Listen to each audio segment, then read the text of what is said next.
altars. They're not just for church. A lot of cultures throughout the world have places in their houses or in their living spaces that they dedicate as a kind of altar. These altars are focal points for spiritual growth. They're also altars that reflect loved ones past, or they're just sacred spaces that they create in their home for prayer and meditation. When Sweta was talking to Emily about strengthening our chakras, she mentioned creating little altars in your home to help strengthen your spiritual body. I first read about them in the book Simple Abundance by Sarah Bon Brannick, and that's when I first started creating them in my home. Hi, my name is Rhonda Elliott, and I'm a member of the Akashic Academy. I'm going to show you how I'm going to create a sacred altar today in my Reiki room, and it's going to be dedicated for healing. And I'll show you how to do, or at least how I do it. There's no wrong way. This is just a suggestion. Thanks. So, right. First I start with a little space that I've created. Now it could be something as simple as a shelf like over here, but actually I have a table dedicated for that, and I've covered it with one of the many scarves that my daughter and I have collected. You can go and get odds and ends. I like to put an altar cloth just because it's sort of like setting a fine table, and that's what you kind of think about when you're doing your altar. You want to do it with intention for what it is and honor, and so that's one of the things. The next thing I'm going to place on here is I have a picture of the sacred geometry of Christ consciousness. I thought that one would be suitable for what I want this altar for, to bring the consciousness of Christ into here. Also, I'm going to circle it with some rhodochrosite, which I think that's how you say it. Anyways, this is a stone that's good for healing heart and emotional problems.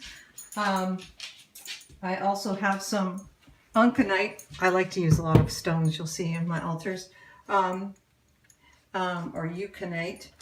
That one's a good stone for manifesting change in your life. And here I have a beautiful quartz crystal geode because it's got some really powerful good energy, and frankly I just love it.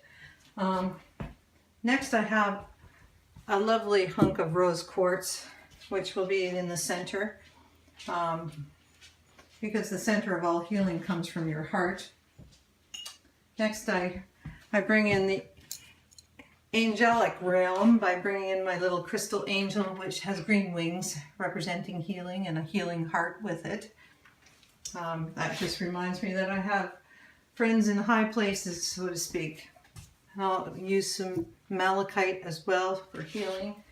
I put a bowl of salt out because salt represents life. It also draws negativity away.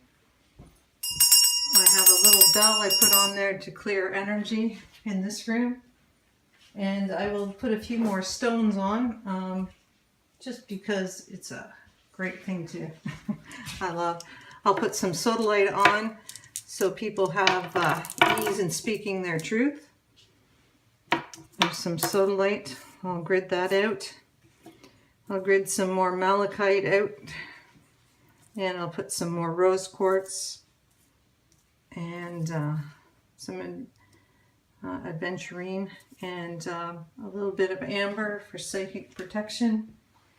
And when I'm all done, I'll use San Paulo, or you can use sage, or you can use sweetgrass or essential oils, more or less to sort of to clear your space as well as bless your altar. And then I'll send Reiki to my altar to sort of activate it. And it's simple. They don't have to be expensive. They don't have to be hard. You can put pictures of your family. You could put fresh flowers there. You could, if you're manifesting, you could put your vision board on it. I sometimes use my altars to help clear my stones after I've used them, just because whatever your altar is, you should have an intention for it. So, and that's the main thing. You're creating a sacred space, and the intention is the main reason it works. Thanks. Bye.